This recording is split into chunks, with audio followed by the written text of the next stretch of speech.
Aloha. Welcome to the Aloha Hour podcast where Aloha talks and bullshit walks. It's episode number 74. And ladies and gentlemen, we are the only raw, uncut, uncensored, unedited Hawaiian podcast out there. So you can get some real today. All right. And I'm going to introduce our guest for today. He lived in China, Hong Kong, and Taiwan for over 30 years. He's one of a handful of Westerners who participated in China's extraordinary transition from a planned economy to a market economy. Being on the ground in China and Asia at such a critical phase gives him a unique perspective that is only more relevant in today's economy. Following his exceptional success in China, he moved to Hawaii and started working for the well-known investment firm Morgan Stanley. And nowadays, he's running his own asset management firm called Fort Street. He has his own podcast. He speaks Chinese in 3 dialects. He's a father, a surfer, a good friend. He is Rich Wertheimer. Yes, What's up? What's up, guys? What's Good up, to have brother you. Rich? Good to be here. Thank you for joining us today. So, Thanks for having me. you speak 3 dialects. 新年快乐. 新年快乐. Yeah. Yeah. That's good. Let's go! Let's go. Should we do this in Chinese? Oh, maybe? absolutely not. That's all I know. That'd be fun, though. Hey, you had good pronunciation, though. I have That to was give you good. that. I got it. First, I'm like, what the hell is that? Like, okay. No, that was good. That was very Yeah, good. I had to learn it because we were doing an event to celebrate Lunar New Year. Just this last one. Yeah, Okay. at Coco Marina Center. Right. So I was like, oh,新年 learn. 快乐. That's Mandarin. That's Mandarin. how you say it in Mandarin. So in Cantonese, it's 恭喜发财, Oh. which is the same thing, but it doesn't sound. Yeah. Because that's why the dialects are really different. It's freaky. Crazy. Yeah, it is crazy. Yeah. And so what? I mean, what landed you in China? I was 19, and I mean, I guess. So I was 19, and probably I think I could say I wanted to meet girls. My man. Not well. I mean, not direct. Look, I was. Yes. What were you thinking about when you were 19? Mm-hmm. I mean, think about it. So I mean, I could tell you all this. I saw the opportunity, and I was. No, but you're interested in it. originally from New York, aren't you? I'm from New York, yeah. And so I was 19. I was in New York, and I spent some time in France as a kid, and I realized that one thing I was actually pretty good at was languages. You're actually pretty good at languages, I think. Yeah, I think so. Yeah, I was listening to one of the podcasts before I came on just to listen, and actually, I know they don't speak Pidgin. But I could hear him. But I could hear him. For an Israeli guy, it's impressive, and I got a good ear, so I can hear. Yeah. So I can tell. And hanging out with you, guys like you, will do it. So, You're right, bro. Your know what I pidgin mean? is pretty impressive. I mean, maybe not all the words, but I can tell by the intonation and the words you use. Yeah. You know what I mean? Yeah, some people don't believe that I'm... but honestly, it's easier for me to talk broken Pidgin, you know what I mean, than speaking like articulate English. Yeah. Yeah, I get that, but it's not just that. You also have I can tell you got and also you feel, it's also here too. Yeah, 100%. Which is why, look, same thing for me. If you're into something, like anything in life, if you're really into it, you put your heart into it, and the result, even if it's not like beautiful, people can feel it. It's like, this is genuine. Yeah. So I was listening just a little bit. I'm like, fuck yeah, bro. Yeah. Look at you go. I actually, when we went out one time for dinner, and then I see some Asian ladies, and I could swear they're Japanese. So, I speak Japanese, so I hit them out. I'm like, blah, blah, blah, blah, blah, blah, blah. Japanese, come sit down, wait for because they were waiting for the table, and we had the table right outside next to the hostess stand. Mm-hmm. They say, hey, come sit down. And they look at me as if I'm like, what the fuck is this guy saying? But you get that a lot, though. Oh, sorry. Even during English. And then suddenly he comes, 是的,是的,是的,是的. And I'm like, what the fuck was that? Come to find out they're Chinese. He speaks like all the freaking dialects. He speaks it like from. I pretend you become that person. Yeah. Because I'm always telling them most of the shit I talk about is just shit, right? So there's like, he doesn't speak Chinese, and so yeah. No, it was pretty impressive. I I was pretty like impressed when I heard him like fucking pulling that one on. That was like, wow. It's fun. So wait, so fun. you're 19 and you decide Yeah. that you want to. I realized I lived in France, spoke French, and I was like, I could do it like a local, and just, it, you're like, I could really imitate.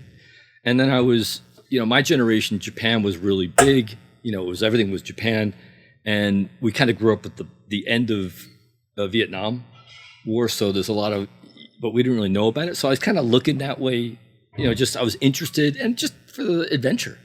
Just go off and, you couldn't get into China. It was closed. It was really hard to get in. Really?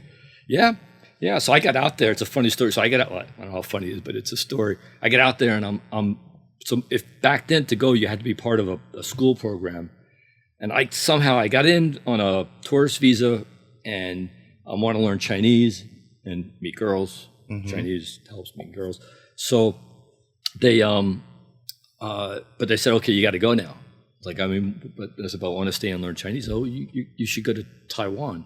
This is how much I didn't know what the fuck I was doing. And they said, no. I said, I said, Taiwan? I don't want to learn Thai.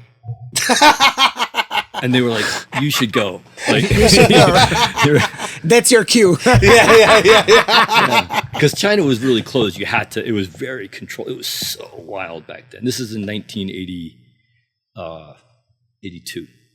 Yeah, so the Cultural Revolution had just ended, a few years before that. Mao had just died, I guess 76. And then the U.S. reestablished relations in 79. And so I got there, and it was like landing on the moon. It was bizarre. It was wonderful. Just because they when the communists went in, they basically blew the place up in the sense of to start over. It's like, let's just start everything over. And they impoverished the place like crazy, but it was a true communist state. Like in Israel, you have obviously the kibbutz, right? And that same idea. Kibbutz is a commune. That's where communism comes from. So that's how that concept started. And so it was taking that to an extreme level, and it was just weird as hell.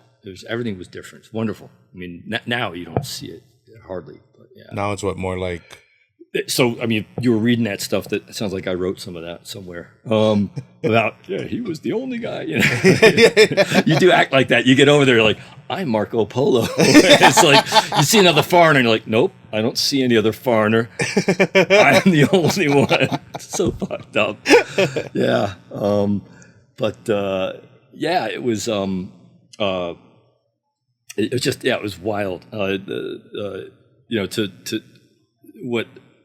In terms of the change. So, there wasn't a lot of electricity. They were poor. There wasn't enough food to eat. They had this weird system of distribution of goods and services, and sort of the attitudes of people. It was a wonderful experience because you got to see how structure is so important in anything you do.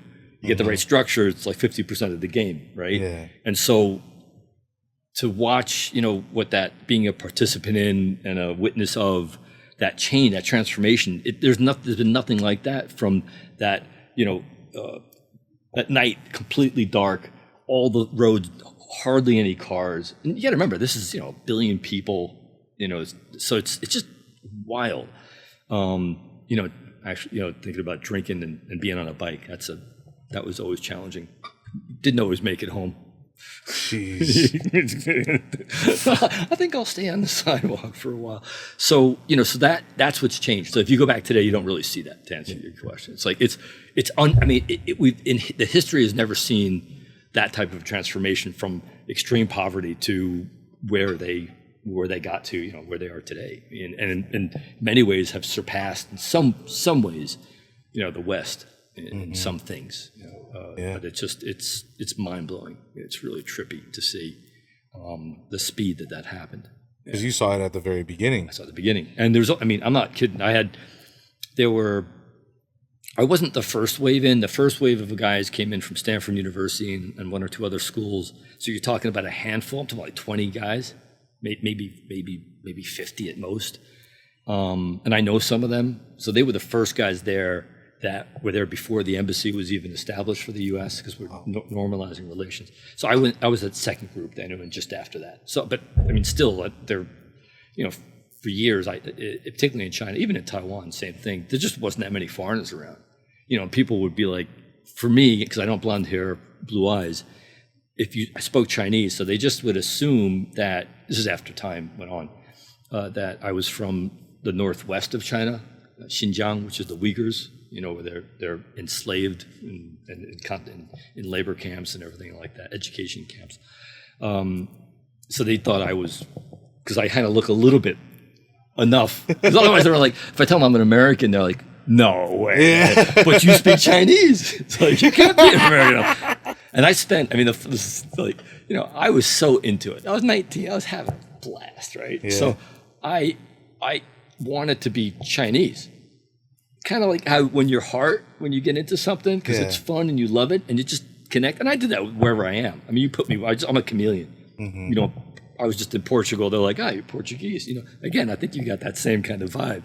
And part of it is a mentality and just openness. And then if you have a little bit of a good ear, that obviously helps. And like 10 years into it, my Chinese is fluent. It's pick up a telephone, I call somebody, and I come in to get something. Like I'm here, and they're like, no, we were talking to a Chinese guy. So I could fake it that way. Oh, they weren't even like my accent's good. Yeah. I mean, look, I'm still a foreigner. I'm not perfect, but I can do pretty good. For a smelly foreigner. But how was the food over there? Because awesome. Well, in the beginning it was horrible. You order like a meat dish and you get like, it's just they were poor. And the service, there was no service. Like even today, like the Vestige, if you go, and we're going on a tangent here, but if you want like if you want to get the waiter's attention, so here, particularly in Hawaii, you try to be polite about it, like, make eye contact or, nice. In China, if you do that, you'll never get served. Oh, nah. You gotta and I don't want to be too loud here and blow you guys here. Fushan! Fushan! You scream at the guys. I mean, so if you saw me, you'd be like, dude, take it easy. You're going to start a fight. If you're dead here in Hawaii, that's it. Oh, you want scrap. Like somebody. You want scrap. What does Fushen mean? Fushen is service person. Oh. Service person. Waiter. Yeah. Fushen. So Fushen. Yeah. That's what I tell my friends when I want them to go all in. Fushen. Fushen.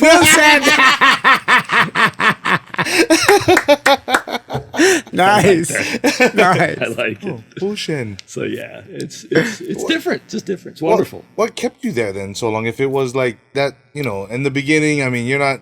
I loved it. That was fun. Really? Oh yeah. I mean, it's hard, but the good But stuff. what did you work? Like you got there 19, you learned Chinese, but what did you do? I did a lot of crazy. I went to Taiwan. I worked on my Chinese in Taiwan. Taiwan was wonderful, much more open. I probably would have gotten. Well, I did get arrested in China. But that's a different story, which I can't actually talk about here. You know what I mean? I'll tell you a little bit, but I can't tell you too much about that. So I got my language going. Just having fun, making a little money, trading companies, and just trying to just I don't know, just kind of experiencing life. I ended up enrolling as a Chinese student I took the entrance exam. I failed, and they were like, they never had anybody, a foreigner, apply to go directly into that. I didn't want to be with foreigners. I wanted to be Chinese, right? Until like 10 years later, I was like, what the fuck am I doing? I like hamburgers. I got to get the hell out. I got to change something up. Yeah, it was. I went. I think the Brits would say, total tropical. Yeah, it was just wonderful. But I was in Taiwan. I went to school and enrolled, and just kind of lived as a Chinese person. I had like super friends. I played rugby as a kid in France, and so I ended up playing rugby in Taiwan and played for the national team, which was fun. So we used to go around. And, I mean, they weren't very good. They were good. I played. And so I did that. What else crazy stuff I did? I drove a taxi cab. That was fun. Wow. No license. Because it's China. China, you can. Well, China, again, I'm not so. Taiwan was much more open that way. I went through a red light. The cop stopped me, and I did I don't speak Chinese. And he's like, come on. I said, okay, sorry. He said, do you have anything? I'm like, nope. no license, nothing. I mean, he's like, God. all right, just be careful, don't do it again, right?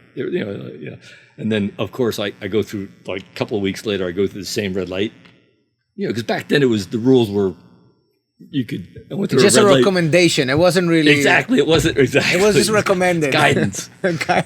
So and the same guy stopped me. The same going to Oh, the same light. shit. He laughed. He laughed. It was fun. People were very cool. And again, you got away with a lot of stuff because there weren't many of us crazy foreigners running around. And yeah, so I did that, and then did a whole bunch of stuff in China. That one of them's got me kicked out of the country. Well, I had to get out. I was in an area I wasn't supposed to be in, and there was a cholera outbreak. But it was, for me, it was all part of the adventure, and I was doing stuff that was, just checking stuff out. And eventually, like I said, after a certain number of years, I realized that, okay, time to do something to get, figure out what I want to do, and ended up in Hong Kong. And that's how I stayed there, as I started working in finance. And then that was. But what was your background that you could actually just start working finance? What was your background that allowed you to do this stuff? Hustled and fucking sold, put $1 and $1. Same. But you need to know, I mean. Yeah. Do you? If you work hard, and you do, I worked hard. I had to bend the truth a little bit, to get it. But it's Asia, so there wasn't as much competition, and the rules were a lot more flexible. And so, I may have indicated that I had gone to, I didn't finish college, and I may have said that I went to Harvard or Yale at some point. I don't remember. You tell him I went to Harvard to Yale. Yeah. So I went there and yelled at everybody. There, yeah. I mean, that's basically, so in my mind, that's what I was thinking. And nobody, and the American banks weren't there. I remember there was a guy who did go to Harvard, and I borrowed his books. And so I did the work. Yeah. I hustled, and they said, I found a way in, a back door. And I met a guy who was a Jewish guy who was, in the business, and he was there, and, it just made that connection. And then, you learn as you go. And that, I mean, it's a lot of it's just getting your foot in, doing, just getting involved. And if you work hard, you can figure it out. I worked hard. It was fun. It was great because it was the Wild West. Yeah. And then we were young guys making a lot of money, and that was a whole different show. But Hong Kong was, I think British, right? Yeah. So it Awesome. was colonized. 150 some odd years ago, 200 years ago. Really? 1850s. Yeah, Oh. it was. I didn't know that. Yeah, they went in during the Opium Wars, and then they went up and they bombed the shit out of Beijing, and they got territory in southern China was granted to them. It actually wasn't directly, but they took it. Back then, communication was, it took a year to get a message to somebody. It's like, they said, take the one near Shanghai. And the guy ended up taking the one in Hong Kong. So Deepwater Port. And so they took control of the Hong Kong island, and then they got a 99-year lease on the land around it with all the water. So that's what was given up at the end. So yeah, so Hong Kong was this wonder. It still is. It's a weird and wonderful and wacky place where the two cultures Collide. Yeah. So you get East and West together. So it feels like this really cool British feeling, and yet it's very Chinese. And so it's just a really, really fun place to hang out and kind of, build a career and make some money and just live. It was just a good life. Yeah. Yeah. It was different. I wasn't really interested in settling in the U.S. I mean, look, you do it. You can go anywhere, Hawaii or Israel or there's no one place. But for me, it was exciting and different. You came across, there were a lot of different types of people, so it wasn't as homogenous. And I like that, because then you're exposed to people from all different cultures. I mean, a lot of my Israeli friends they're from Hong Kong. I really bonded with those guys. I felt like these are my people. Yeah. Whereas The New York Jewish set, not so much. I mean, nothing against them, but I got it. I was like, yeah. And so, yeah, Hong Kong was fun and is wild. It was the Wild West because we were a bunch of young guys. There was, we did all sorts of crazy stuff, and it was money. It's a money center, and young guys making money. It's fun up to a point. But it was definitely. We did stuff like boating is a big thing in like really these really nice boats. So we did a deal in Indonesia, made a bunch of money, took the money and went out and bought one of these white fuck off gin palaces. I don't know if you ever gin palace is like this. It's a name. It's a British name for like one of these big white yachts. With all the. We bought it, bro. And then we asked for permission from HQ in London. As I worked for a company called Barings. They were a 350-year-old British bank, or maybe even older. And they were like, no. And they were like, oops. We already bought it. Oh, shit. Yeah. So that was kind of the, it's obnoxious, but it was fun. As a young guy, it was just a lot of fun. Yeah. How would you describe, because obviously you moved back here 10 years ago, yeah. How would you describe the negotiation stylings of negotiating with Americans versus negotiating with the Chinese? Because they can be, or in my experience, they feel aggressive, but they also feel like they have a lot of different angles they like to use. Yeah. American culture is very literal. It's very straightforward. Whereas they're much more lateral, and so you can be much more flexible. Mm-hmm. And Americans are not good at that. No wiggle room. Yeah. They don't know how to hangle mangle. And sometimes you have to give a little, And obviously, I'm not saying that. I'm not suggesting that you should break the law. And actually, that's in the news today. Trump is trying to roll those back. I don't know if you literally right now. And this is not a political comment. I'm just saying that I can relate to that because there's a lot of really stringent rules that are placed on, that we use in the United States, and you can't use that. You won't be successful. So a lot of the negotiating, the hard negotiating stuff, as good as my Chinese and as much as part of me's Chinese, I'm not Chinese. And so when we had to do like really hard negotiations, I would find either a trustworthy Chinese person. I mean, I'm not that they're not trustworthy, but somebody that I could trust. Yeah. Which the problem in China is another discussion, but the problem in China is that they basically ripped out the culture and didn't replace it with anything. So that your morals and your ethics are all. I mean, people would sell their grandmother if it meant getting ahead. I mean, it is like you talk about dog eat dog. I mean, that's like Israel is. At least there's some right. Don't compare. No. That's what I mean. Israel much in that way, yeah. But it's so that was so what I would use a lot of Taiwanese because the Taiwanese are a different animal because they had the Dutch and the Portuguese and then they had the Japanese and the British were in there as well and then the Americans. So they're much more open and I could speak their language and just kind of.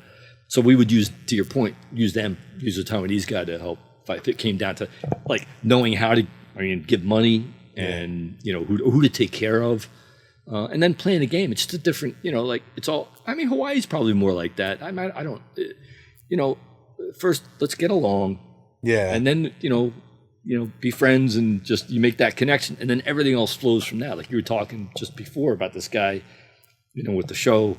Oh yeah. You do that first. You plant the seeds. You make the relationships. It's all relationships there. Yeah. And so yeah. I can see that.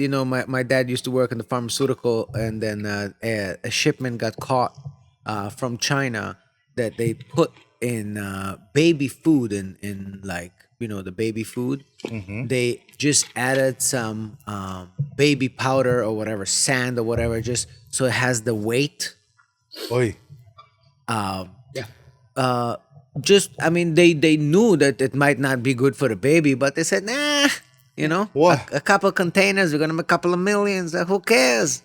So I can definitely see how they took out the culture, the dynasty, Yeah. the respect to the Elders and you're right. and they have an amazing history. Maybe the They were the most first. impressive. Yeah, with a lot of stuff. Yeah. And now it's just dog eat dog. Yeah. It's just really different as far as their approach, and I can see it. Yeah, I mean it's that's what I say. It's wild. You want to go Wild West? I mean, I did some business. I got screwed over, raped so many times in so many different ways. You know, you think you learn, and then but it's the cost of doing business there. It was hard, man. I mean, you know, and sometimes it was never. I mean, the problems the time I got kicked out was something else, but it was that was but it wasn't. I'm trying to say it wasn't.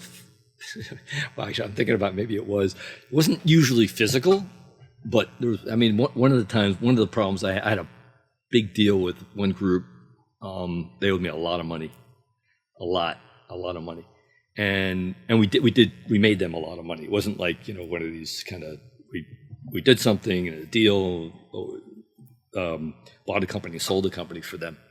And all my friends, my Chinese friends, when you're going into business with this family, who I've known for 25 years, was like part of their family. They take me to the auctions, they go buy stuff. They're the largest collectors of porcelain, Chinese porcelains. You know, billions and billions of dollars, these guys. My Chinese friends were saying, "You're good, you know, I really don't do it. You're setting yourself up for, you know, for Failure. yeah." And they were right, but we did it. We were successful, and it was fun as hell. I mean, while we were doing it, but we had like a target on us. It was just a question of time. The family fucked us, and they owed us a lot of money, and we had a contract in Hong Kong, and this particular family was in Taiwan, and they. It was me and my partner, who's also another guy like me, a round eye, you know, white guy, holiday guy. And I was at a dinner with one of the sons and a couple of other guys. And one of the guys I didn't know, and I was at their house, and they're catering it. They do a typical drink, a lot of drinking. They were trying to get us to settle for like 10% of what they owed us. Oy. Yeah. And they basically, the guy was like, you know, we're gonna fuck. We're gonna settle. We're gonna fuck you up if you don't settle, right? Basically, and they got the guy there was part of the I think it was the Bamboo Gang, which is one of the triads, the big triad guys. You know, and I didn't know him, but like I kind of put two and two together. I was sitting there thinking, I was actually ready to call. I spoke to my Israeli buddies. Yeah, it was, so it could be, but that's, I mean, that's an extreme case. I mean, you get it makes doing business here, like, and that's why I was like, enough. I was like, oh, I'm done with this. Well, over there, you kind of just call the cops, huh? No. Yeah. You kind of just sue. The family that I was dealing with that did this to me, so later on, so they were indicted for bribing the president of the country. Oh shit! And the dad. So they own a brokerage firm, an investment bank in Taiwan, and the dad, Rudy Ma, this is all public stuff. He was. This is years before he was shot in the lobby by a disgruntled investor. Dang. So these guys don't. I mean, look, shit happens here in the U.S. too. Don't get me wrong, or anywhere. But it's just to me, it's fun. The other stuff, I was just bored with the other stuff. I didn't want to do conventional. Forget it. Even today. I mean, that's why we're here in Hawaii. We came here. I didn't know shit about Hawaii. Just surf. You know, that was the impetus. I just wanted to mix it. Things we got super comfortable in Hong Kong. You know, my wife is very connected there. She comes from an old Hong Kong family. So you found what you were looking for initially. Yeah. Yes, I did. Yeah. Actually, his wife is an actress. Yeah, Jackie Chan. Yeah, she played with Jackie Chan and Jet Li, and she was Really? legit. Yeah, she still is. She's in Hong Kong right now as we talk. Oh my goodness. Yeah, so she's like big. she didn't want it. She wouldn't have nothing to do with me though. When I met her, I mean that was on our boat. I remember that on our Bearings boat, and I'm like talking to her in Chinese, and she looked at me. She goes, "I'm from San Francisco." Oh, You fucker! I did. I felt that big. I know. I'm like, oh no, fucking all that stuff. Rookie, but You're supposed to smell that Bay Area on her. I don't know. No, that's so. I didn't want to because I didn't want to. I wanted to impress. I was like, that's so funny, she bro. was like, She was like, I don't want no white guy. I want no finance guy. Because at that time I was working in the investment banking business, and then no Jewish guy. And I don't know why that. I don't know where that came from. Like okay, but yeah, I wore her down though. Eventually, she. You agreed. convinced her in the end. Yeah. Yeah. Took a year or so, but we got her. Yeah. Hey! Let's go, bro. Yeah. So funny though. When you go Actually- to a whole other country, wanting to marry an And ended American. up, which actually, it actually, because I mean, look, marriage is tough enough, right? I don't know. You married? No, but No? I'm practically. We have a kid. Okay. All right. So relationships are hard as they are. Yeah. You put in a cultural aspect in there Oh, that yeah, is for sure. not. I'm not saying it can't work. It's just so. The nice thing is that she speaks Mandarin and Cantonese. That's her first. Her first language was English, but she spent most of her life, like she grew up in San Francisco, but from 4 to 10 she was in Hong Kong, and then went back, and then went to UCLA, and then started doing movies in Hong Kong. Nice. So culturally, relationship wise, it was just easier, right? In the long run. But I mean, I had my fun, over the years, sampling, different regions and. But your wife, just to understand, so Yeah. your wife is in Hong Kong or in China? Now, Yeah. both, but she's teaching in Hong Kong right now at university. Teaching? Yeah, In the university Yeah. in Hong Kong. Wow. yeah. She got her PhD at UH. Wow, I didn't know that. Yeah, she's legit impressive. I'm just full of shit. I just talk like I'm a. I'm his friend. Remember that? Right? So I mean, sorry. Are you saying that I'm full of shit? No, never. God damn, But, no, son. I'm just saying, you're definitely respect. I No, love this guy. But what Very did impressive. what did she PhD in what? Come on, bro. That's your wife, bro. Chinese Performance arts. Yeah. Some performance related studies, arts. So I she's didn't know you can get a doctorate. Yeah, she did it. I mean, to her credit, she's a beast. She's a war daddy. She just goes. That's why she's in Hong Kong right now, because Hawaii there's not enough stuff for not her. enough. So Yeah. so we go. So I'll go. I go back and forth, and I see her. I'll spend a month or two there to hang out with her. So just remembers who I am. And then your daughter went almost her kind of route because she's a So dancer. Red was a ballerina, Juilliard, and the whole thing. Yeah, yeah, And then yeah. she was like, one day she did this outdoor program called Knowles during COVID, and did the outdoor stuff. And she was like, and then she got in Alvin Ailey, which is a big dance thing in New York, and she was in front of a mirror one day with all these narcissistic bitches. Those are her words, not mine. I can see that though. Yeah, And 100%. She was like, "Fuck this." She was like, "This is." Love she it. loves to dance. She's good. Yeah. And so now she's like an outdoor full she trains and she's certified and everything else. She's great. She's great. Did you say her name was Red? Her name is Red. Yo, that's a fire name, bro. Like, So named after you'll appreciate this. So my family, my dad's side, they came out of Germany. So I'm second generation. My dad's first, and all the uncles were. My dad came early. They got him out. I think he was the youngest. When One he of the- says second generation, he means second generation to the Holocaust. Holocaust, sorry. Okay. Yeah. So they came from Germany. They were at the camps, and they were in the Jewish mafia, basically, which is today it's legal. Yeah. Back then it wasn't the bookies, basically, right? Now gambling is all legal. So that's what they were. They're involved in just that. It wasn't the Jewish guys mostly money, not always, but it was.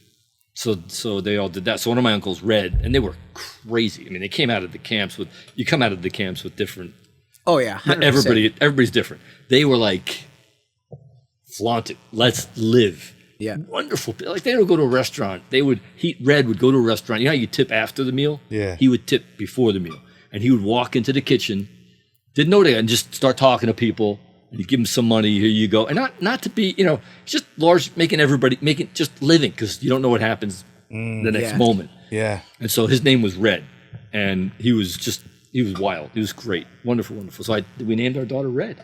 Yeah. And it has the Chinese thing with the red. Yeah, that's why I'm like, that's a fire name. So I got Red, and my oldest son's name is Wolf. I mean, Jonathan's very, very supportive and knows. And then the youngest is Kiva, and that's a Hebrew name. Kiva, Kiva, but yeah. Yeah. And the Actually, his son used to surf for Quicksilver in Hong Kong. I didn't know there's a Quicksilver Hong Kong. Bro. Like, I didn't even know there's waves in fucking Hong Kong. Yeah, me either. Like, what?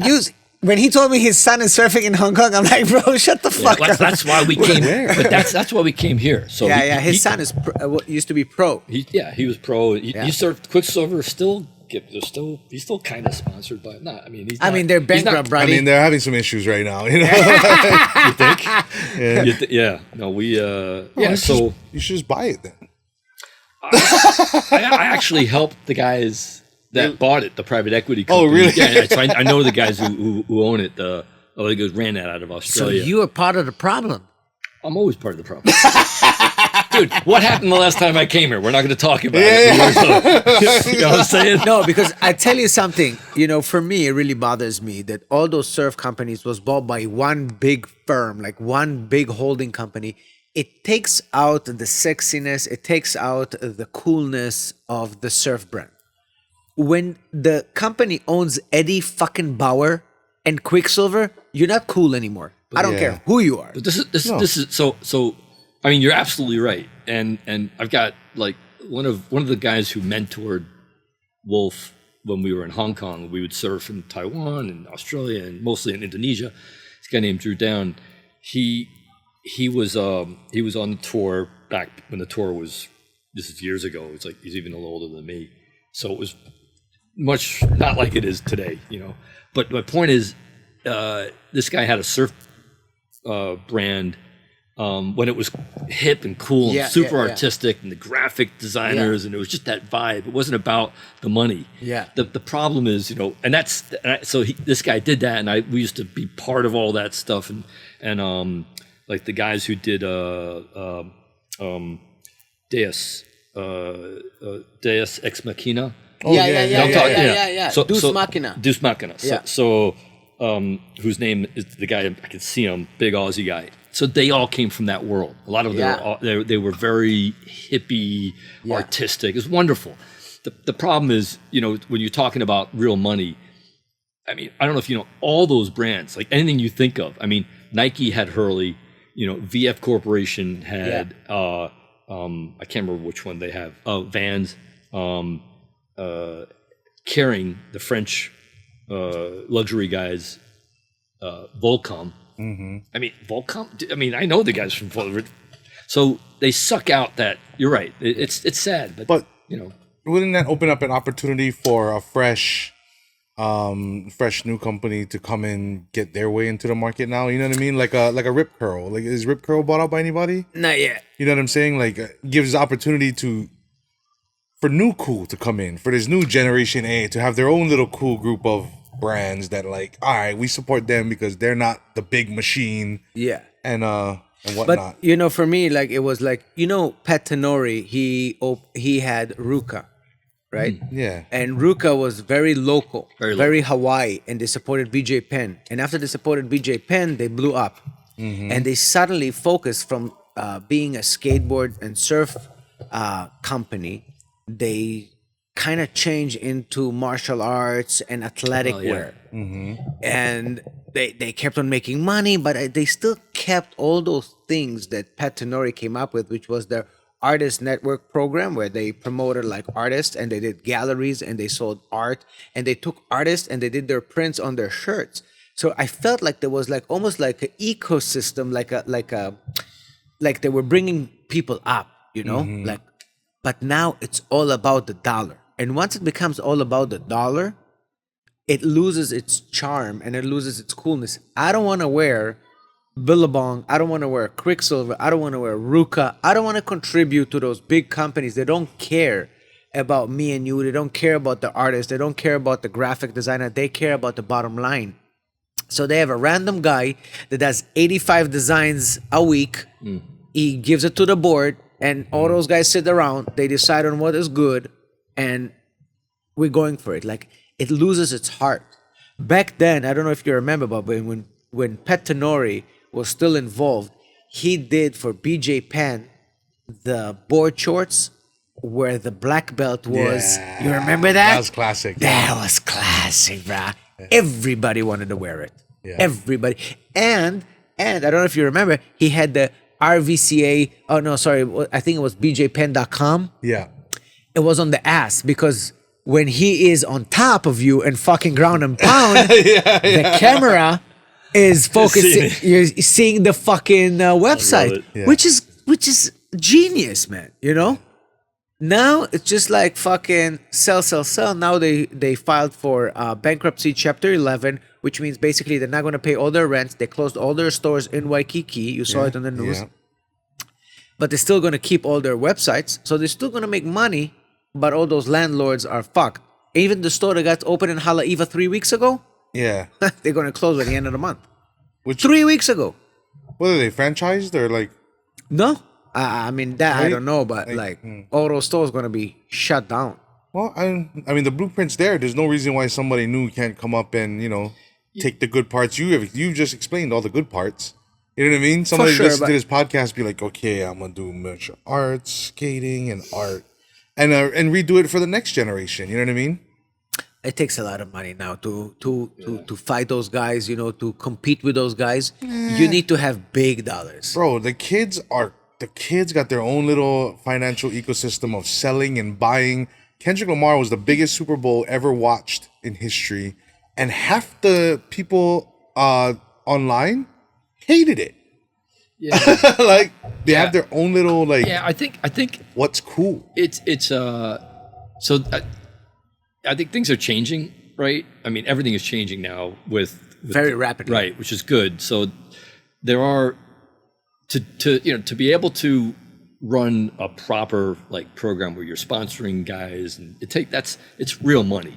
However, I mean, there is like my kids were telling me that there was a guy they used to surf with, a kid they surf with in Bali, who I think I want to say Spanish, and he started a sweatshirt company. And if I said it, I don't know if you may know it. It's super popular.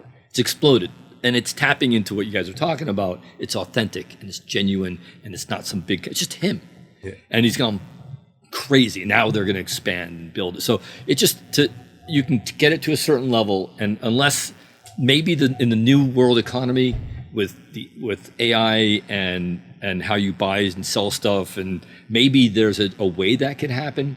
But the traditional systems or the way we are right now, it's just you reach a certain point where the scale doesn't work, where you kind of got to get beyond that. So, I mean, it's always there. And also, I know what you're saying. And also, the problem is once you're cool for 1 year, 2 years. Those companies come, they're like, "Oh, you cool? Okay, 300 million. Like, Right. you're gonna fucking sell. Right. Yeah. You'll sell. So you sell, and then you ruin it for everybody because now the brand is like Rabba. Because there's no soul anymore. I don't want to wear something that has no soul. Yeah. I mean, I want to wear stuff that someone cares, that, they invested some thought about, making their shirt. Shout out to Golf Apparel, Oahu Golf Apparel. Hey, get Johnny some shirts, bro. That's Yeah, Frey, where my shirts at? By the way, I went play golf. I suck. Really? I suck big time. Yeah, it's not for me, man. I just really. Did you know that it's not about your swing? It's about your club. Like the swing stays the same, but the club, you have to choose the right club for the right. Yeah. I mean, I don't know. I've never golfed before. I'm like, what the? I golf. I mean, I did it for work or for years, particularly in Asia and doing the whole investment thing. For me, I'm like, I lose I can play. I hit the ball, no problem. My short game's shit. But I'm on the 9th hole and I'm thinking about hamburgers. Oh, 100%. I'm like 100%. I'm just like, this is, Yeah. I'd rather be in the surf, man. If I have a choice. So, Yeah, I can definitely see that. Yeah. Me too, man. Yeah. Like I mean, after it's fun, a couple of holes, you're like, it's just- what? We have 12 more? yeah, it's What the hours. You fuck? are hours. I mean, I don't want to stay here. yeah, it's 3-4 hours. Yeah, Crazy nah, to it's say. not for me. I like action. Same. Even though when I went with my guys, of course, we had to drink a little bit. I got run over a few times. By By the a cart. cart? Yeah, That's good for you. Yeah, it's good for me. Yeah. Royce wanted to keep you- me on my toes, literally. Shit. It was good times. It was good times. But yeah, it's not my sport. But I do know that for business, especially even Yeah. here in Hawaii, Yep. everybody tells me, "Oh, what? The best deals you do on the golf course." I'm It's like, true. I mean, it's a great way to form a relationship. That's what, like Yeah. in Asia in Yeah. particular, that whole relationship. You spend 3 or 4 hours with guys, Exactly. either drinking before, or drinking during, or drinking after, Yeah. and then being together for 4 hours. You, Yeah. and you're in a car with somebody, or you're walking together. Yeah. It's legit. I mean, that's why I did it. It's sort of part of that. And there's fun aspects of it, but Yeah. boring after a while. Well, let me ask you a quick question since Yeah. you already mentioned AI. So last week, and I don't know how keen you are about that, but I know that as far as our stock market lost $1 trillion in one day after the Chinese app DeepSeek. DeepSeek Yeah. came out, which they said that it took them 6 million to create an app like ChatGPT, which ours in United States cost billions, Yeah. and they all use NVIDIA chips. And they said that they don't have to have NVIDIA chips; they can do it without. And 6 million, easy money, boom, ChatGPT. Is that for real? No. Okay, I thought so. You got to be careful with for everything in the media. There's so much stuff, so much just bullshit out there that. But also the Chinese, they said, "Oh, 6 million." I mean, how can we believe? It's not true. There are certain aspects of it they did some things that are legit, but no, it's not. It doesn't discredit everything else. If you saw afterwards, the companies are still going out and spending, hundreds of billions of dollars to develop the capability, the capacity to make, to make these chips and to use them. So no, this is real. Not to discredit what the Chinese have done. I'm sure that's useful, but these aren't necessarily apples to apples comparisons. And I think you got to be really careful, when you invest with this stuff. I mean, it depends how you're investing. If you're trading this or you're trying to. But no, I think that. And at some point there's going to be an indigestion in terms of all the capacity that's being built out. But I think this AI trend is. It's real, what's happening, and we're going to be using it in all sorts of ways that we haven't really.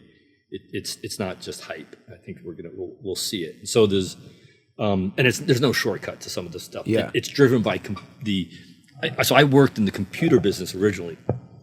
That was So are you specializing in tech in stock? I used to. So when I was my that's how I got specialized. So I one of the many things that I did, I worked in the computer business when it was hardware.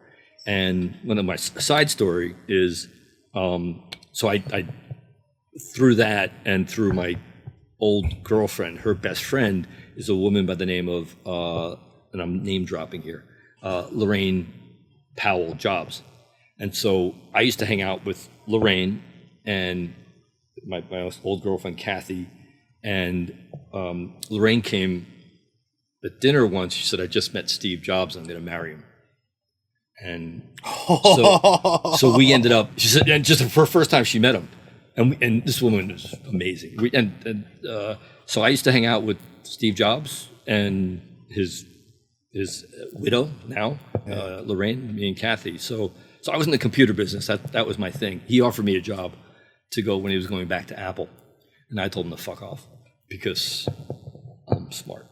Uh-huh. Just in case you didn't pick that up, Steve. All right? with this guy. You know what I'm saying? You know what I mean? Yeah. This guy. Tell him to fuck off. He was fucking Fruit Loops, that guy. I'm serious. But I didn't understand Fruit Loops in a way that I just couldn't grasp. No. Yeah. I was so irreverent. I was in my 20s. And so I was in the computing business. So when I got involved in the investment side and the hedge fund business, my specialty was investing in tech, Asian tech. So I did it for years. Expert, who the fuck knows what that means? I don't believe in experts. I think it's, unless you're a, neurosurgeon. I tell people I'm a doctor all the time. I can operate if you want, by the way. I'll give you a good price. Yeah, sure. Yeah, way to go.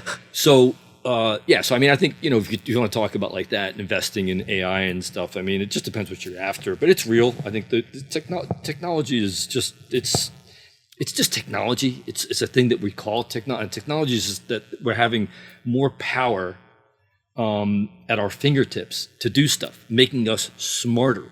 So it's kind of like eventually what they're saying, and you can see it, they're talking about is a singularity. Singularity meaning you take the computer and a people and put them together, right? Yeah. Right in here. We're not there yet, but that iPhone that you're holding, this thing is like an IQ enhancer because you can tap into so much information.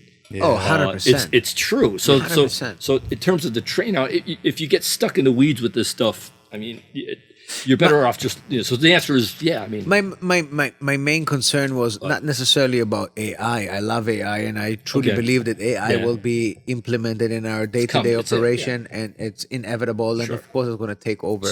It was more like, can I trust the reports that are coming out of China in regards to DeepSeek? No. And is the hysteria that they created those 2 days? Is the hysteria real? Media in general has changed. You're in the media business, right? It's and in some ways it's wonderful. It's like, is Facebook and that type of the social media all evil? No, connecting information and people is legit. At some point it goes from that to becoming digital opium, right? As we all know. So you just have to. It's like anything. You got to be very. How you get your information, who you're getting your information from, and these echo chambers and whatnot. I love what you said in the beginning of the show. I was listening, in terms of unfiltered, and just kind of like, it's because it's no agenda. Yeah. Unfortunately, the way the world is today, there's a lot of agendas out there. Yeah. And it's so hard to know what's real. A lot of people freaked out over that stuff, and not just China, but the media here. I've been doing this for a long time. I don't listen to this shit. Most of it, I'm like, the headline stuff, I don't pay. I look for the stuff, what's underneath it, and you got to dig. It's there. You can find it, and you kind of get better at knowing what's. I remember I was watching. There's one guy I was reading about. He's an analyst, and it's a legit analyst. Because when it came out, I was like, what? And my instinct was, no fucking way. You can't. These guys are not that stupid. Where they're going to be putting billions and billions and billions of dollars. Versus 6 million. It's impossible. That's what I thought. There's some truth to it, like anything. There's like anything. There's some stuff that they did is really cool and is a leap change in how they what they do. So is there a large language model better than what we have, or is it just like theirs? No. Okay. No way. But they're it's a war. Considering how much people they have, their productivity would naturally be at a higher level, so that would only tell us if we were in a race. Yeah. Logistically, they'll end up further than us quicker. I don't know if you guys want to talk about this, but it's like, I don't love China.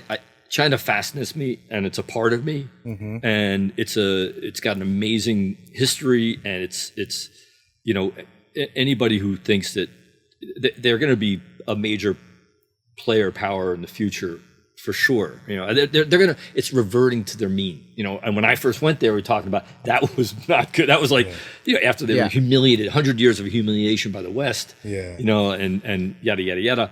And it's they're now making their way back to their rightful place. Unfortunately, nothing anywhere goes in a straight line, and the current system they have today. So when I witnessed that transformation, the reason why they did that was because they adopted a free market system. The fact that we can sit here today and talk about anything we want. I mean, there may be some consequences, but we can, you can say stuff about something and we can have consequences. But I'm just saying, there's no censorship here, right? It's not like that in China, right? You can't do this in China. And, talking about structures and systems. So they were adopting this market reform. And that's what it unleashed animal spirits. You heard that expression? Yeah. So that's what, was so wonderful about China. These people were smart and hungry as shit. Yeah. And when you took off the unfettered, they were like, the chains were gone. They were like, let's go make shit happen. Yeah. Unfortunately now, the guy who's in charge of the place is turned it back to the old playbook, and it's state controlled. And I'm sorry, that shit does not work. So I'm a little bit. It's sad because it takes away the incentives for a lot of people to do. It's talking about productivity. They're still great and they're going to do lots of things. I'm not dissing them that way. There's a lot of smart people. Oh yeah. To your point. Yeah. Sure. But then, that's why a lot of them. So that's probably why a lot of them leave their country, go to other countries to hustle. And like I have friends who came from China who relocated here, do business, and they're great people, bro. Yeah. I've gotten good friends with them. People are wonderful. I was man. like, oh, brah. Yeah. Well, I mean, like I grew up with them. We have a lot of them from when we were little kids in Hawaii, right? Like Hawaii. in Nanakuli, we have the Manapua man, right? And there's usually a Chinese guy or girl in a van selling food in your neighborhood. Growing up, my entire life, I thought Manapua was a Hawaiian word. Isn't it? No, Manapua is Chinese, right? Oh, Yeah, you go to the store, you can order Manapua. I don't know. frick! I never know that. A lot of. Do you know what Manapua means? No. Uber Eats. Nah, you fucker.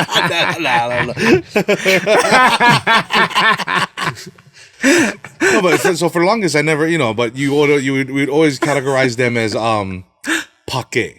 Pake. Pake, right? Like, oh, okay, you cheat, you tie with money, and as you grow up, you realize, you're just financially smart. Yeah.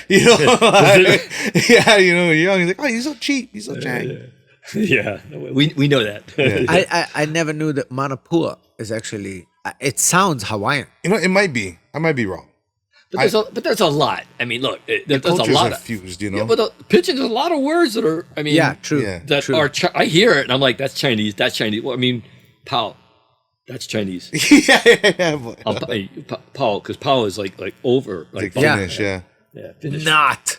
Well, thought I mean, this it might be Hawaiian for done as It could well. it could be too. I don't know. I just hear. I think it's Because you've right. But if you're here, I mean, this is the most Asians in the country, Yeah. proportion. So Yeah. it makes sense. So Yeah. they look, they're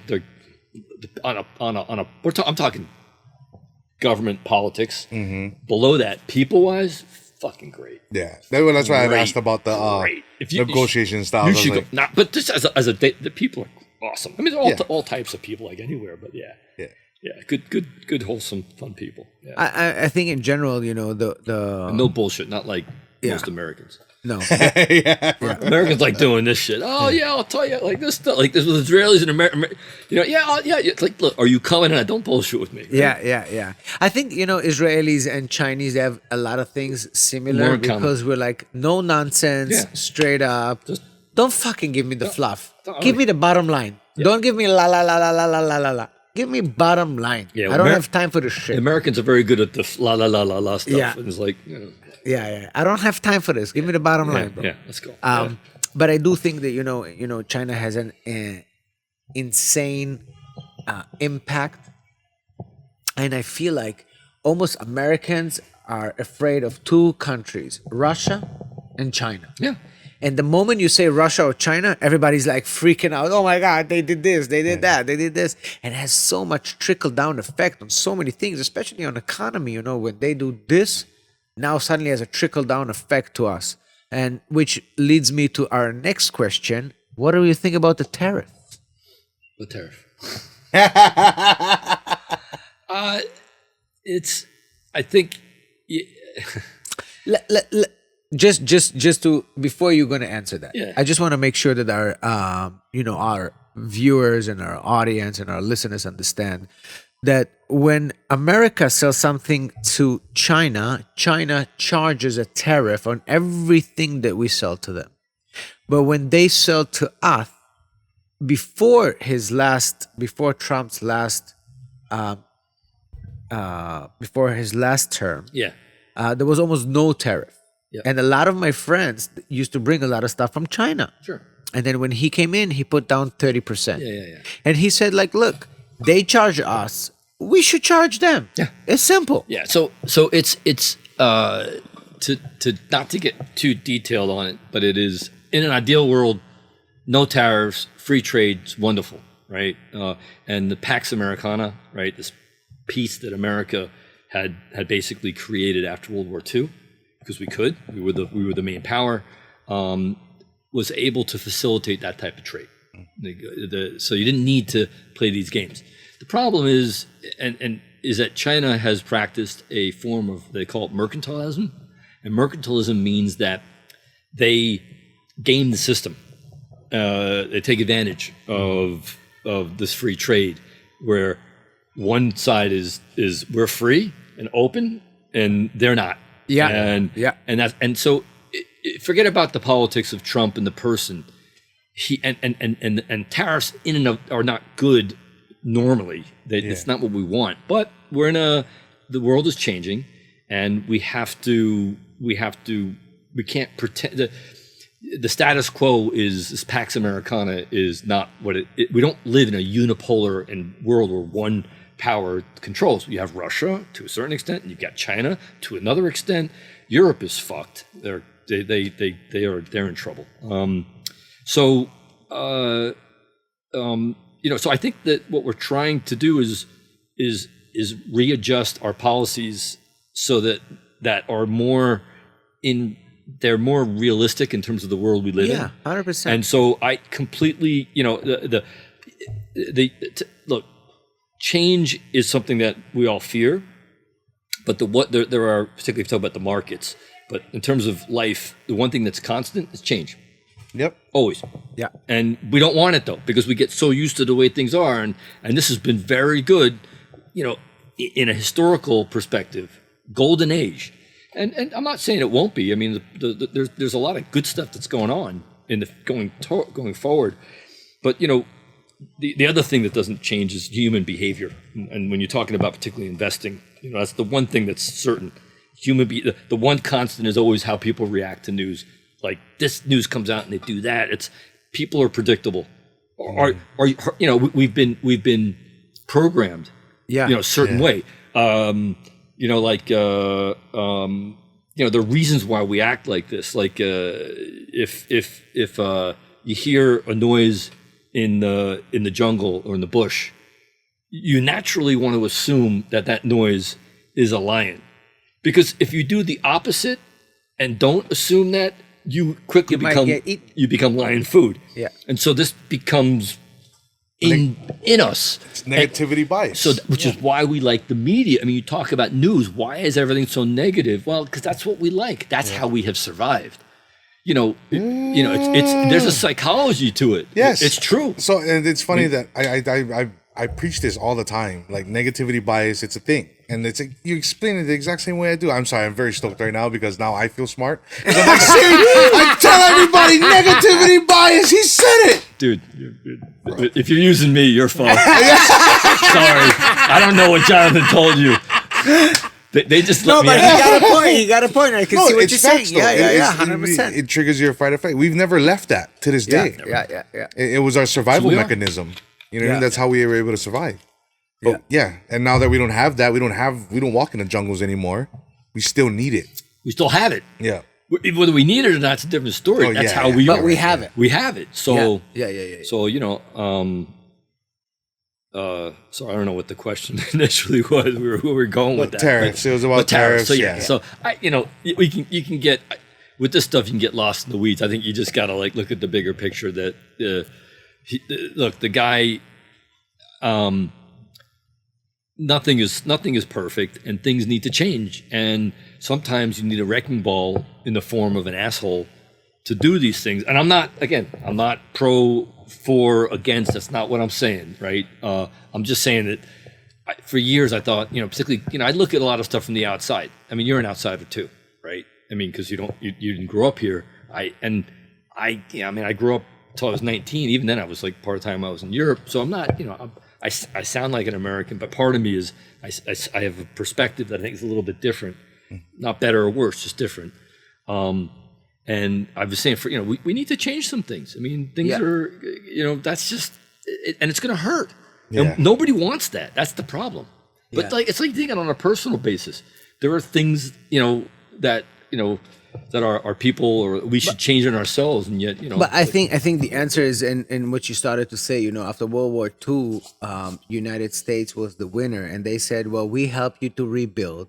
Japan, Germany, whatever. You guys sell us, Yes. we pay tariffs. We sell you, you pay we pay tariffs. You sell us, no tariffs. And then it got like, okay, we did it with Canada, with this and this and this and that. But suddenly you come out and you're like, wait, everybody's charging us. Oh, everybody, And we don't charge anybody. This is not fair. It's not. So now when we do it, everybody's like blown away. Oh my God, tariffs. Oh, we're going to charge people. We should have done that fucking 50 years ago. It's the same thing with with military and NATO, and these are complicated issues, but things are going to change, and we were able to for a long time, and we got a lot of benefits from it. So usually after you conquer the way the U.S. did, I'm not saying it was conquering like in the Roman ways, but normally, historically, almost every time that's happened, you've actually taken territory over, and the United States didn't do that. But they set up a system that allowed for this free flow of trade. But they at the base currency of the U.S. dollar, which we'll see how that ends. That is no longer viable anymore. So that worked very well for a long time for a lot of countries. I mean, Europe is, they're I mean, the EU is an experiment, linking all these countries together, and they don't have any energy.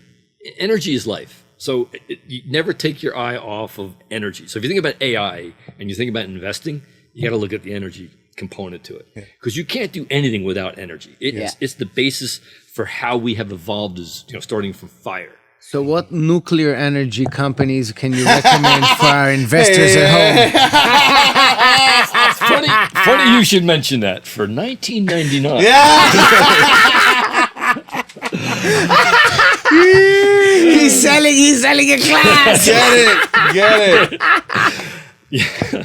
What's the Aloha? We got to start a new business, right? Yes. The Aloha Financial Network. And now for a special offer. I used to do media stuff too. That was the other thing I didn't mention when I was in Asia. I was one of like the CNN and CNBC, all that stuff. So they used to have me come on. It was just there was nobody there. It wasn't that, hey, that guy's good. It was like, do you know anybody who's like breathing that we can put in front of the camera? So I used to do that. I used to do that stuff in Chinese. They used to have me do it in Chinese. 2 arms, 2 legs, and a heartbeat. You hired. Basically, yeah. I mean, that's hey, what is it? What do they say? What's the best superpower in the world? Luck. Oh yeah, 100%. Be lucky. 100%. May we all be lucky. 100%. So, yeah. Is there any? Let's say now after you live in Hawaii. Yeah. And it's been 10 years since you moved About here. 10 years, yeah. You came to work for Morgan Stanley Hawaii. I didn't actually work for Morgan Stanley. I was using their offices, and I had my own fund, basically. Yeah. Oh, nice. Yeah, and that's why then I set it up outside.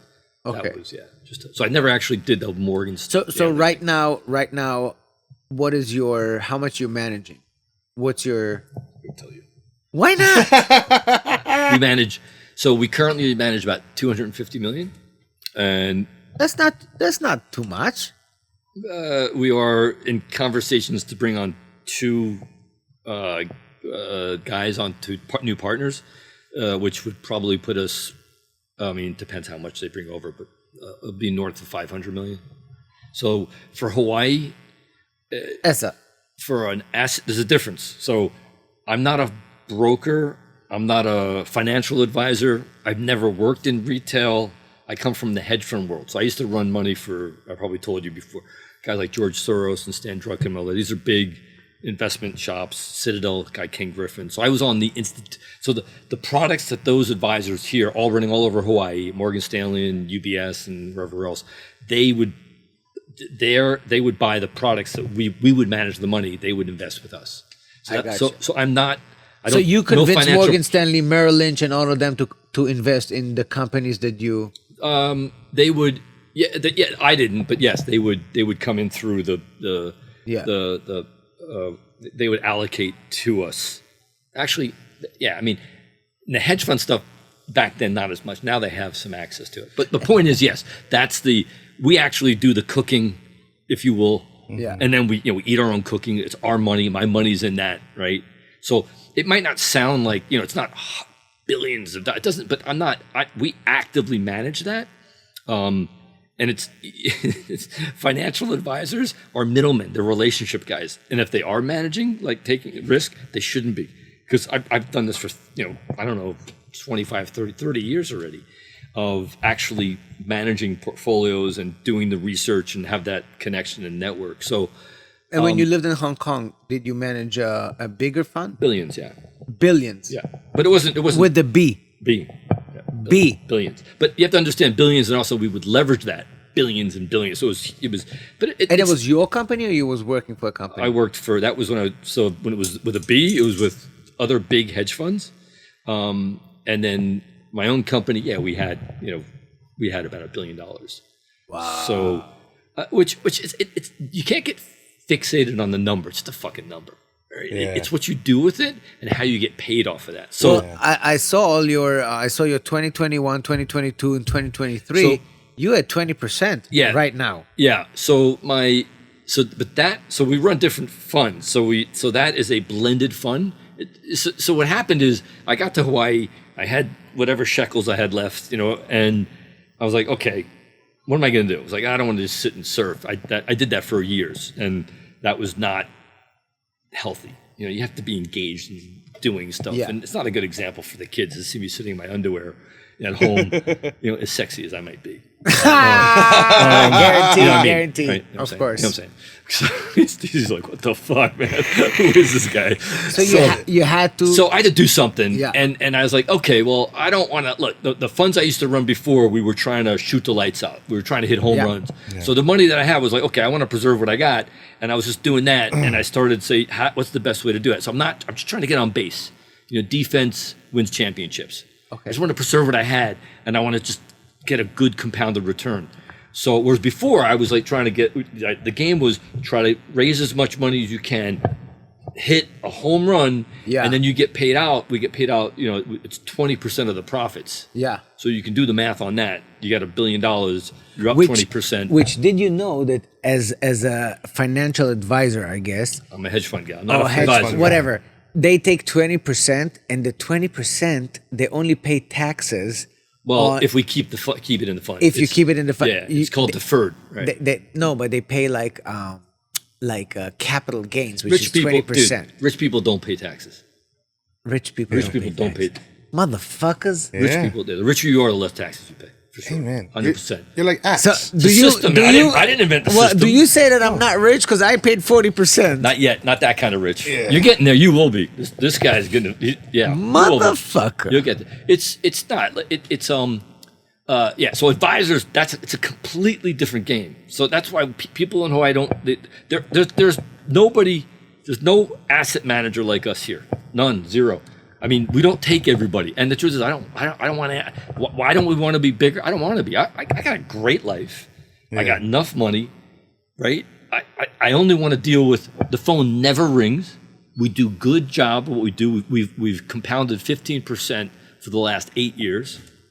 Now that doesn't 15% is good, man. That's beautiful. Yeah, 100%. You compound 7% for 10 years, you doubled your money. Yeah. So, and my thing is, I don't want to wake up in the morning and find out that, I'm down 30%. So we have a pocket of money that we're going to open it to some people It's going to be selective. So I'm saying we don't take any assholes. We just want good people that are like us. So it's not just, oh, you got money. We actually tell people to Beat it. yeah, because it's not worth. Life is too short. Look, I mean, sometimes you got to grind. You got to do what you got to do. But for where I'm no spring chicken. Life, nobody's getting out alive, and it's also not about the richest guy in the cemetery. I mean, who gives a fuck about that? Yeah, 100%. Yeah, true story. So and that's why we left Hong Kong, because Hong Kong was all about the dollar, and you got to be more than the next guy. This guy's got $1 billion. This guy's got that. I'm like, you know what? I'm just gonna go surf. I want my kids to have their feet on the ground. I want my feet to be on the ground. I mean, they're not always there, but I try. Yeah. Right. Be upright. Just get an elevator when you're ready and regular stuff. So yeah. So if you had to, so just out of curiosity, if let's say a yeah. blue collar family, like median household, I don't know, make 70, 80 a year, Yep. like regular people, Yep. should they invest? Absolutely. So look, I think the problem is like a lot of businesses and a lot of stuff, the industry makes it more complicated than it needs to be, and if you just got to use common sense, and they end up, so what people, I'm an expert, I'm a financial advisor, I'm this, that, and they end up charging you these fees that make it very difficult and make it complicated. So you're like, I don't get this stuff, you just do it, which is fine if you trust somebody and hopefully they know what they're doing. But the message is, like I tell my kids, just get in the habit of investing, saving your money and putting it in the market, and just keep doing that. And these days, When you say put it in the market, are you talking about S&P 500? S&P, buy an index fund, buy the QQQs, the NASDAQ, the tech. Keep it simple. You can, because what you're buying essentially is the fact that the economy over time is going to keep growing. If it's not, you got bigger problems. Yeah. I mean, because we're going to be like, you better have a gun. Yeah, you better yeah, have canned food. Yeah. So just there's going to be bad times. It's going to be good times. But if you can, like most things in life, if you can stay the course, you're going to win. It's the guy who hangs on. I mean, look, I don't know jiu-jitsu that well, but I know a little bit about like any sport. It's the guy who got to be smart, but if you can stay the course and not get washed out when everybody else does, or not follow the herd, which is again in us. Yeah. That's what kept us alive, following the herd, right? Yeah. It was the guys who went off and like, see, I'm gonna do my own thing. That guy got mauled by a lion. So it's in our nature, right? To be cautious. It is. No, it's true. Look at me. So we stick together, right? We look bigger. So for those guys, you have to invest. Don't pay too much fees. It's the beauty of the technology. You can do it. My kids, I just set my daughter up. She's got her own account, and I match. I say, you make some money. She's working at North Face here. I say, I'll match. I'll give you incentive. I'll match. You put in, I put in, or whatever you can do to give them that. To entice them to and do it becomes muscle memory, right? And then you compound. The power is compounding, man. Look, I'm not saying that you can't I remember you called me during COVID and airline stocks, and you were like, we were just talking shit, and I loved it. It's like you can, but that's the right idea. Is that when things are bad, if you're in a position to buy, and then if you can hold, and you don't have to do that, but if you're always just kind of naturally doing that. So even for my own money, I get cash, I put it into the market. I'm always just doing it, putting it in. I'm not trying to be too smart because nobody fucking knows. So you basically cost dollar average. You're always putting inside the market. So you cost dollar average and you increase, if you can, when things go down more, you do put more. That's if all. If you can. And that's it. And then don't fucking look at it. Put it away. Don't listen to the fucking headlines. We got some clients. We don't have many clients. I mean, our it's like 25, 30 people. So 25, 30 people and you have 250 mil? God damn! Who is your friends, bro? They are big money guys that, are personal relationships. Damn, son. They have elevators. You wouldn't believe their fucking elevators, these guys. No, this is I mean, it's just whatever, right? So, but I think that it's a really powerful message, and I think we don't do it. I mean, it's not our game, but helping out in any way I can, shape or form, I'd love to do that. So If get you the message out there. you know, most of our viewers and our listeners and the people that really are following the Aloha Hour, they're not millionaires. They don't have this. They're people that live. Good people. They put a little bit money on the side. We trying to help those people and to get better. So the hard part is like you got to open an account. You go to a Charles Schwab, you go to TD Ameritrade, Fidelity. Which nowadays is basically an app. That's what I'm saying. Like even my wife recently, she's got some money from something, and she was saying, "Set me up an account." I'm sure. It's not that hard. You go online, you get it set up. So you got to go online, get the account set up, and then you just put the money in, and it's you just need to. I mean, it's buying those SPY and QQ, just the index, and you can get help from these guys. There are guys in there that will guide them, but don't use your common sense. You're smarter than these people. Then nobody's smart. All these talking heads and all the professionals. Don't forget it. It's got most professional investors in my world, outside of, even I was at the tippy end of that spear. We underperform the market. Underperform consistently. Why you give your money to professionals? There are reasons you do it. One is because you just trust them. They're going to take care of you. It's a confidence thing, which is valuable, right? Money and trust. It's a weird dynamic. Yeah. So, but yeah, you're better off just doing the market. Just put it in the market. Don't all those talking heads talking about this. They're trying to scare you into doing stuff. The more you do, the less. I want you to also emphasize on one thing for our listeners. Sure. Our listeners, I want you to encourage them not to be traders, but rather investors. To be long-term investors, compound 5-6 years, and not to be frightened. Yes. Not to be frightened by if the. You locked out? Yeah, he got locked out. Okay. Give me 1 second. See ya.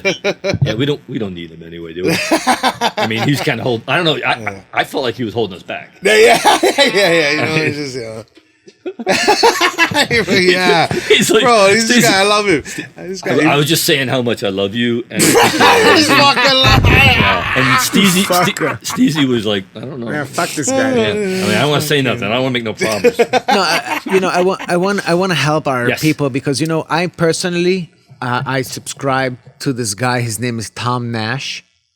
He has a YouTube channel. Okay. And he personally made me a lot of money by telling me not to sell and not to freak out when things are going down.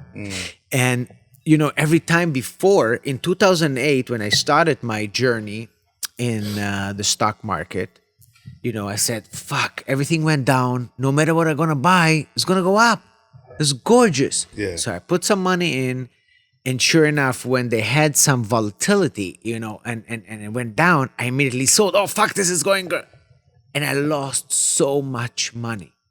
And then and of course, afterwards, everything went back up, right? Mm-hmm. So this guy, I follow him. I don't know why I trust this guy. Maybe because he's a Russian Jew and he's, I don't know.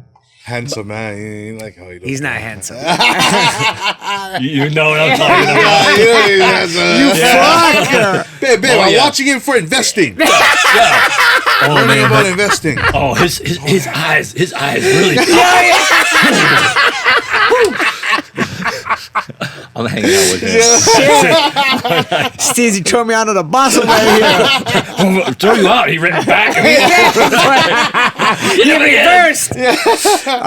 No, but really, I think it's so important to teach the people, don't freak out when it goes down 10, 12, 13%. If you believe in the company, if you believe in the message, if you believe in the grand scheme of things and what the company is doing, do not sell, even though it's volatile. Do not freak out. Do not sell it. Stay in there because everything after 5, 6, 7, 10 years, if you call it dollar cost average and you always put down when it's down and you believe in the company, you will make money. So absolutely. It's actually, you want to, I would add to that, you actually want to take a 20-year view and you want to start early because the older you get, it doesn't work so good if you're dead. Just in case that wasn't clear. So no, exactly. So for young people, the young people should do it. You know the compounding, the fable with the penny. Would you rather have $1 million now, or would you rather have a penny that doubles every day for 30 days? You know this, right? Yeah. So you want to take for sure the penny because the penny that doubles. Right, because it ends up being 10 million, 5 million, 10 million. I can't remember what the number is, but something like that. So compounding only works, though it takes literally, it's like year 17, 18, 19 before it goes exponential. Yeah. And so you gotta, to your point, keep it simple. The market is better than companies. Companies, if you know it.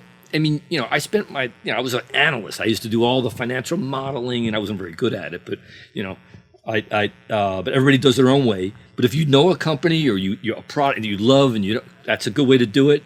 But it's easier for most people. Most folks don't have the time to do the research or to really.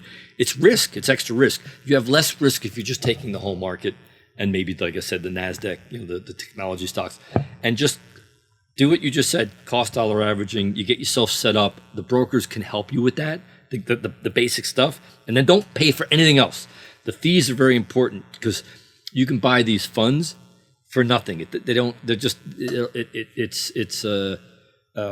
that's in the past, if you're paying a broker a percent for their advice or something like that, it might not seem a lot, but it will crush your performance. Of course. 100%. So you're not a big believer of Roth IRA, or you are? Yeah. You are. I mean, that's tax. That's more tax stuff, and I'm not a tax guy, but 100%. If you want to tax advantage as much as possible, whatever that looks like. And there are. Do you have a Roth IRA from the radio? No. So you don't have, like, they don't ask you.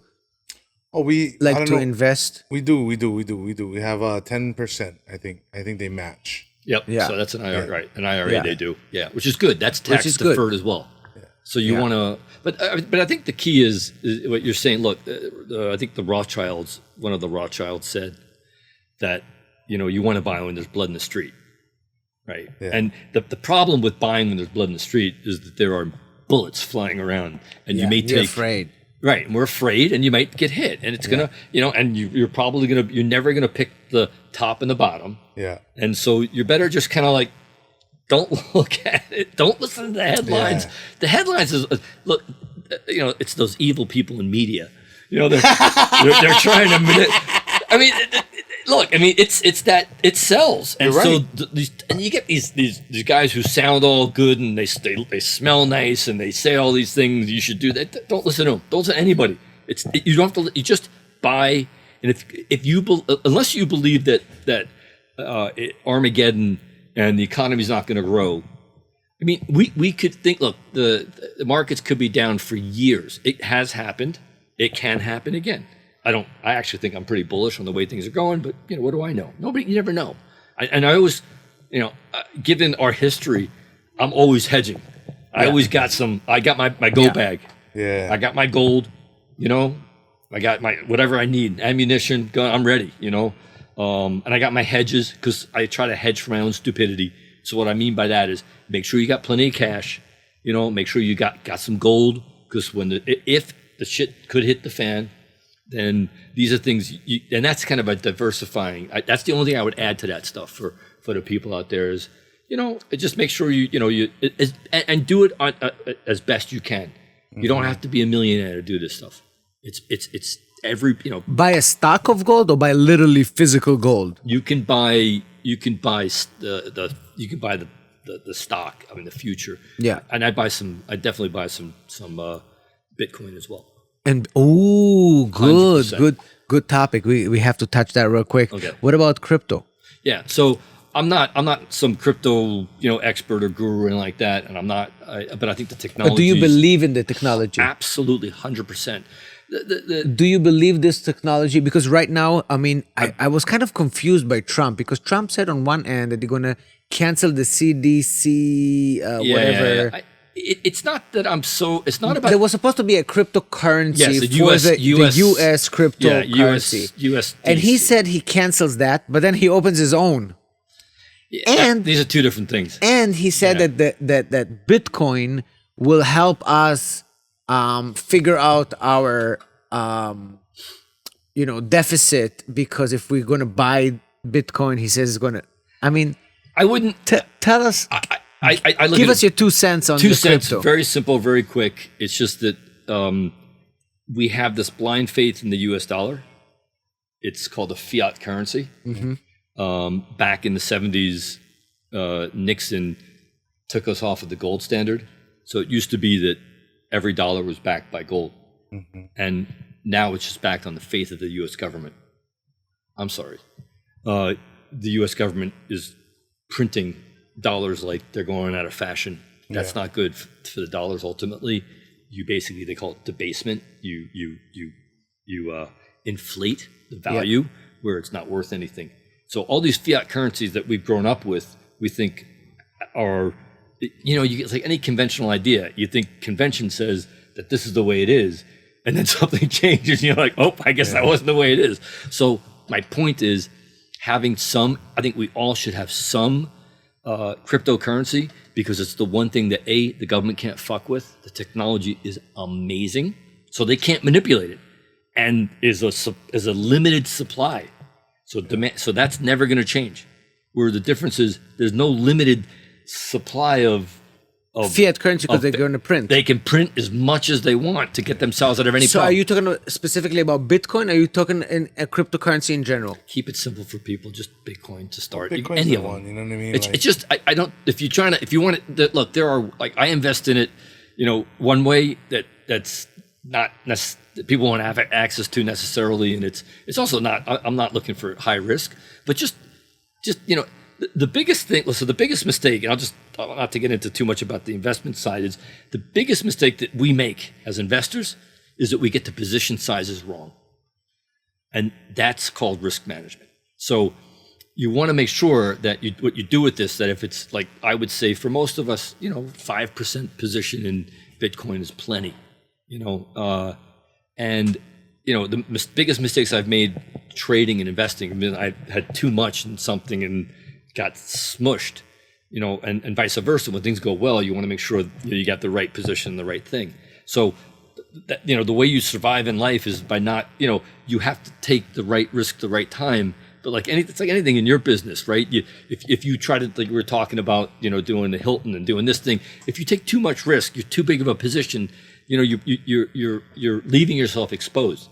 And so have somebody. This is again a hedge against the U.S. dollar. And again, these are not hard things for people to buy. You don't have to go talk to. You don't have to listen to the experts and just. And I'm not saying I'm an expert. It's just common sense. Think this stuff through. And this is good advice. This is, like basic stuff that I tell my kids. So if you cannot afford one Bitcoin, is there a possible? Can you buy? Yeah. So you can. You don't have to have, let's say I have only you can get 2,000 fractional ownership. You can go into.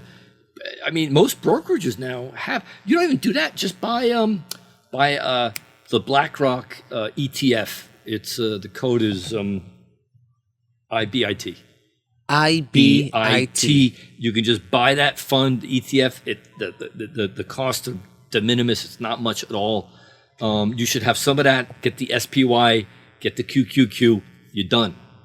And then and maybe some gold. IAU, one of the gold ETFs. Those 4 things. I do 50% in. I don't know. 60% in the S&P. Whatever it is, 15% or 20% in the Qs, and the rest between gold and Bitcoin are similar ideas. For me, they're disaster insurance. Yeah, just insurance, not necessarily. And cash. Always have some cash. 5-10% cash. We don't have cash, bro. You have to have a little. You got to live, right? If you look. I got a strippers 20. only take cash, bro. Cash only for you. Cash only. You got your credit's good, no problem. We know you. What about Palantir? Yeah, it's a great stock, great company. The guy is what an interesting dude. I mean, he's whacked. Alex Karp or Peter Thiel? Well, Peter Thiel, same. They're both whacked, but they're brilliant. And what a background. I mean, the combination. So, yeah, I mean, so my view, it's a great company. The valuations are crazy. So it's hard for me as a, it's hard to recommend. I don't own it. I owned it before. I sold it too early, of course. But Rookie! yeah, It's a 110, baby. it's. I don't want to burst your bubble, but I'm not perfect. I don't get everything right. I know you think I am perfect, but I thought you're perfect. No, I know. I get that a lot. No, dude, I make so many mistakes.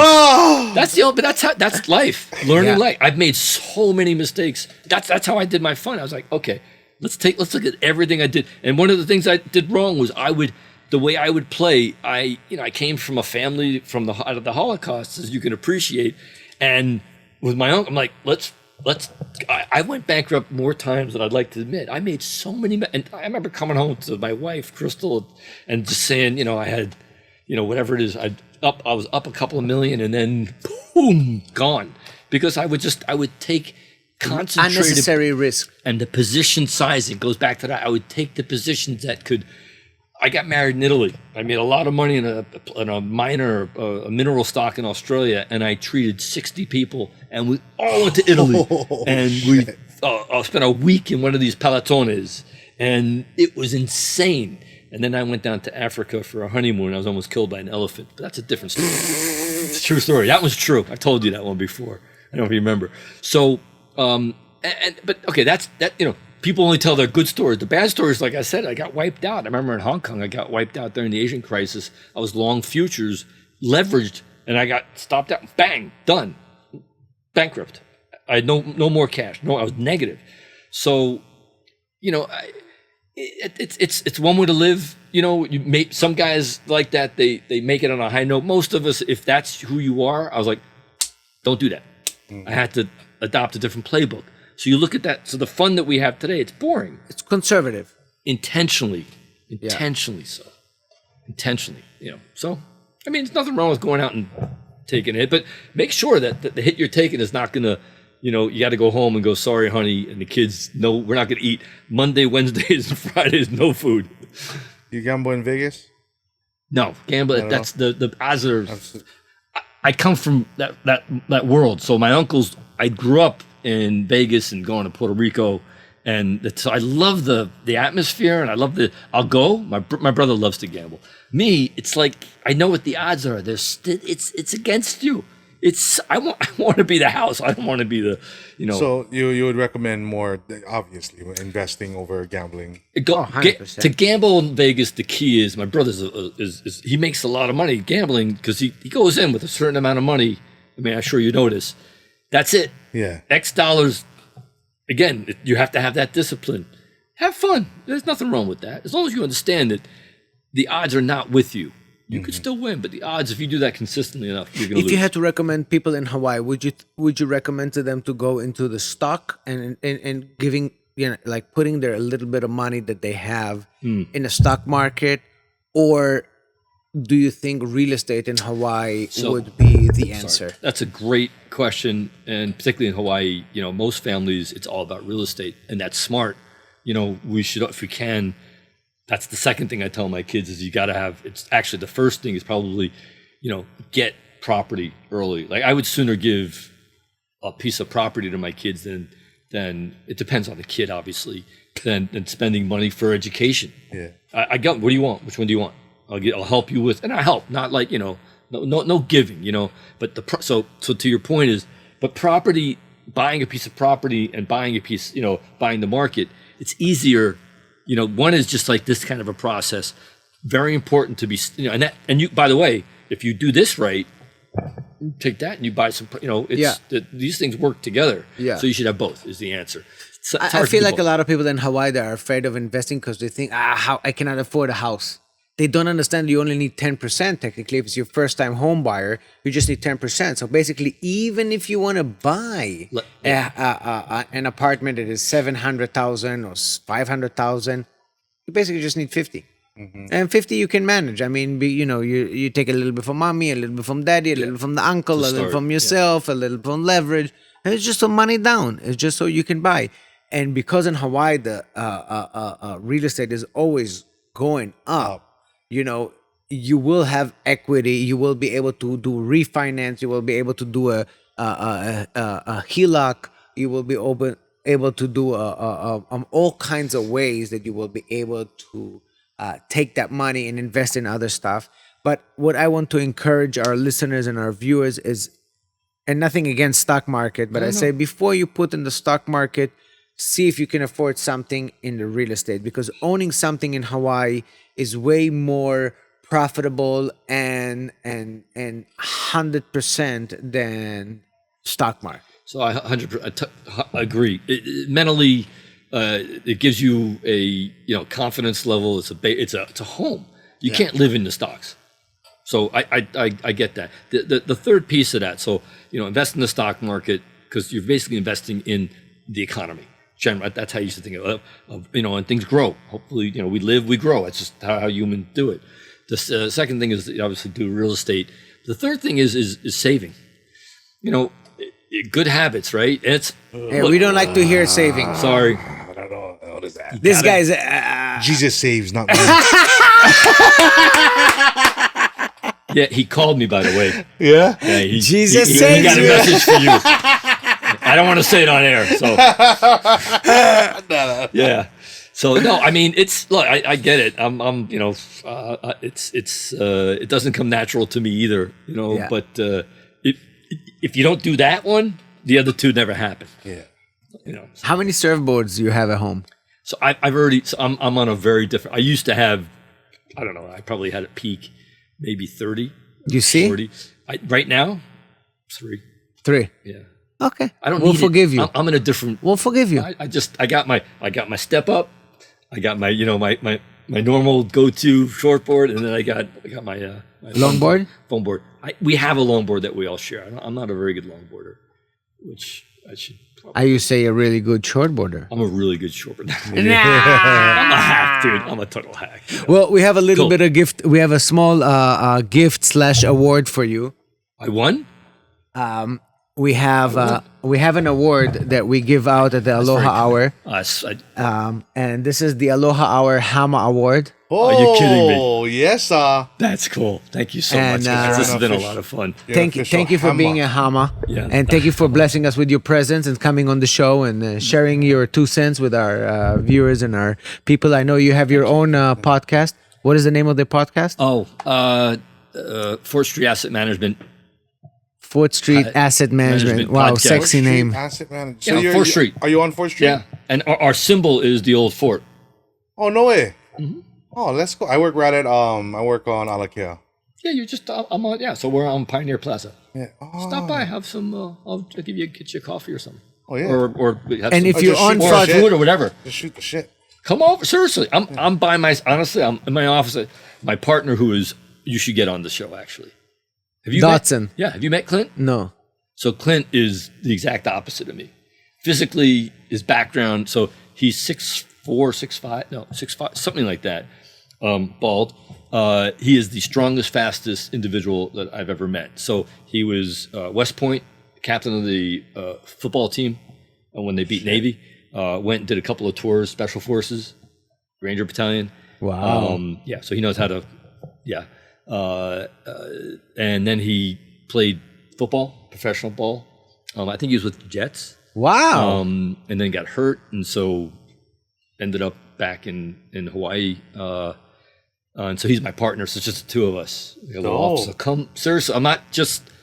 This is not just saying it. Come, I'd love to see you. Seriously. Yeah. He's Chinese. He's on. You it. can Yeah. come too if you have to. But I mean, you bring him. But No, I mean, just you to know, I'm 6 times a week. I'm on 4th Street because my jiu-jitsu gym great. workshop, Honolulu, is in 4th Street. I'm 6 times a Wait, week, every day which one? Which at one? 1 p.m. till 3 p.m. I'm there every day. The guys I train with, the Itani guys I told you about. So they're trying to get me to do jujitsu. Yo, jiu-jitsu is where it's at. I would love to. I don't know if I'm like, yeah. Once you start, you can't stop. So I know. I know me. I'd be addicted to it like Yeah. everything else. Yeah. Once I started, I can't stop. It's been 8 years. Yeah. I can't stop. No, come stop by. I'm just there by myself. Look, just kind of. That's how actually I met Rich. So I had a coffee shop at Davis Pacific Center Okay. about in 20... 10 years ago. Yeah, Yeah, I bet 2015. Yeah, Yeah. 2015. Right? And he came in to grab a coffee. I said I was And really, I started a conversation I with don't know him. what I was saying. And one thing led to another and became friends. And I realized he's a good man. And yeah, we stayed friends, man. 10 years. Man. 10 years. So how do I use this? We'll show you later. We'll show you later. Is there a technique? Yeah. I need to know that? We're selling the tutorial. We're selling a tutorial on YouTube For $19.95. You too can learn how to Swing a hammer. Wait, what are we talking about? Oh, you guys are too hard. Boy, Thank you. I love Thank you for man. coming, Thank man. you, bro. Thank you. We had a good Thanks time. for having me. That was fun. I enjoyed it. Thank you, everybody, for tuning in. We're going to see you next week. It's going to be good times. Shoots. Thank you. Aloha.